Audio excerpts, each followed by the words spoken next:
Welcome to the Rim Break Rodeo. We hope this video helps. You start by preparing.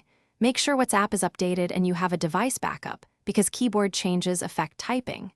Next, download a reliable third-party keyboard that advertises custom emoji sets. Once installed, go to Settings, Languages and Input, then Virtual Keyboard, and enable that new keyboard. You're doing this because WhatsApp uses whatever emoji set your keyboard provides.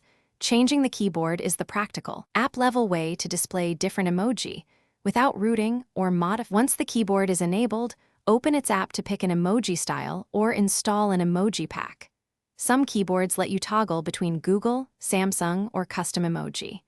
Then set the keyboard as your default input method in system settings and open WhatsApp to test in a draft chat, type, tap emoji, and observe the new visuals.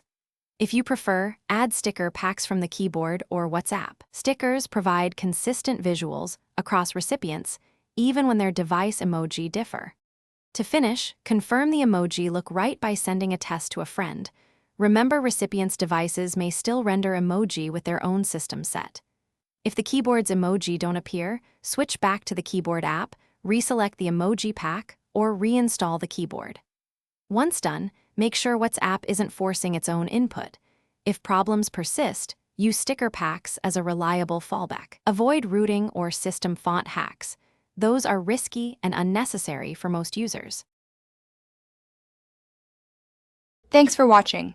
Consider subscribing if we helped you.